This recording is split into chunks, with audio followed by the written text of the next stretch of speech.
Nou, dat was poging 1. Ik had wel verwacht dat hij hem eruit ging smijten, want ik zag hem, de waarschuwing, die kwam al in beeld. Maar niet getreurd, we doen gewoon een nieuwe poging. En deze keer met Farming Simulator op de achtergrond. En dan hoop ik dat dat geluid ervoor zorgt dat YouTube het niet herkent. Dus ik ga gewoon intussen een spelletje doen. En we gaan zien hoe lang dit gaat duren. Veel kijkplezier mensen.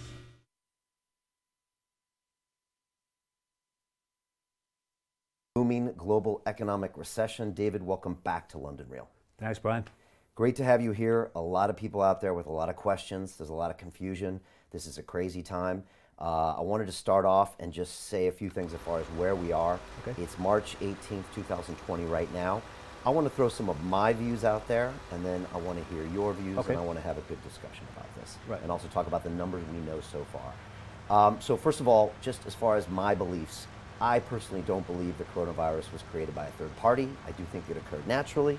I do believe in the science, and I do believe in vaccines. I'm sure we're going to talk about this.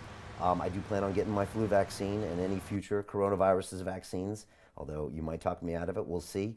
I am now obeying the orders of the government. I'm complying with their requests for information and behavior. We're going to see what happens with that. That being said, I do believe at this point that the virus can no longer be controlled in the Western world. And as a healthy 40-something-year-old male, I'm prepared to get it right now, and I don't believe it's going to kill me. We just shook hands. Over the long term, I do think 70 to 80% of the population is going to get it and hopefully become immune to it. But also I understand due to the safety of the elderly, and I know we're going to talk about that, and those with lower immune systems and respiratory problems, I understand and I agree with this policy of social distancing in order to flatten the curve and not to overwhelm our medical system. Finally, I just want to say I think we believe we now live in a post-coronavirus world where the virus is going to be along for a long period of time and it's going to change our behavior. Let me hit you with some stats and then we can jump into this. As of today, March 18th, there are 208,221 reported cases worldwide and 8,272 confirmed deaths. Countries like China with 81,000 cases, about 3,200 deaths. Italy, 31,000 cases, 2,500 deaths. Iran, 16,000 cases, 988 deaths. As we go down to Spain, 13,000 cases, 533 deaths, and then down into the USA with 6,500 cases and 116 reported deaths, and here in the UK, 1,950 cases and 71 deaths. Stock markets in America are down well over 25% since their highs, and a global recession is all but certain. Federal Reserve has cut rates to nearly zero. The US has approved a $1 trillion stimulus package. The UK a £330 billion stimulus package. Many industries at risk. Aerospace, travel companies, entertainment, events, retail outlets, the list goes on and on and on. I hear through my sources we should expect military troops here in London in the next couple days on the streets. David, there's an ancient Chinese expression that says, may you live in interesting times. Some say it's a curse. What do you see in the world? What are you concerned about? And do you feel for the British citizens and global citizens? Right. Well, maybe if I just put some background in place, and then we can take it from there. For 30 years, I've been warning people in my books and in every other way I can that this world is controlled by a cult. It's a cult that has no borders. It operates in all the, at least major countries, and in fact, all the countries in the end, and particular in those countries that dictate the direction of the world. So the cult will be at the core of the system in China. It will be at the core of the system in America, etc., etc., etc. And so what have I said in this 30 years that this cult wants?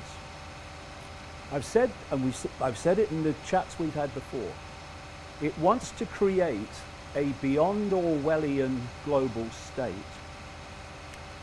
in which a tiny few people dictate to everyone else.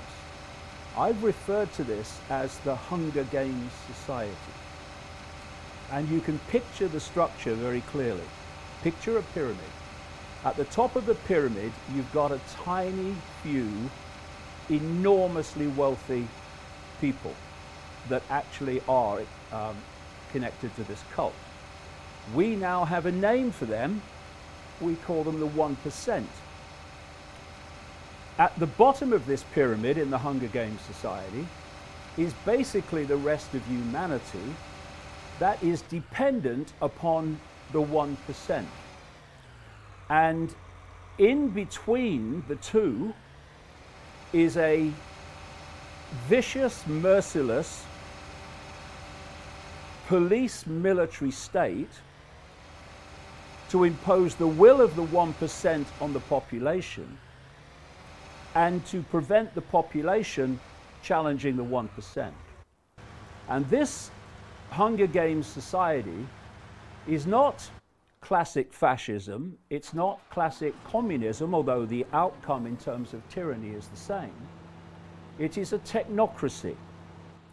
A technocracy is defined as a society that is controlled by bureaucrats, experts, scientists, engineers, technocrats.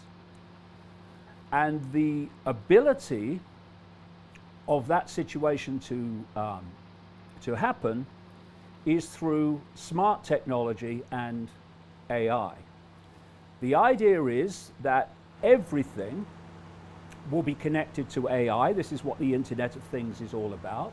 And if you listen to the crazies in Silicon Valley, they're telling you that in the period around 2030, a year that keeps coming up from all directions, we will have a situation where the human brain will start to be connected to AI.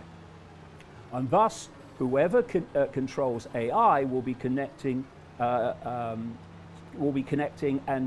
driving the perceptions of humanity. And that can be done from a central point through this smart grid, global smart grid. So that's the structure that they want. They also want a society completely cashless, where everything is digital money, a single one world currency, which will be run through this smart grid. Now, in the same 30 years, I've been saying there are two major techniques that are being used to bring about that situation. One, I've called since the 1990s problem, reaction, solution, where you covertly create a problem, you use the unquestioning, pathetic mainstream media to tell the public the version of the problem you want them to believe. And you're looking at stage two, the reaction, for fear, that's the currency of control, outrage,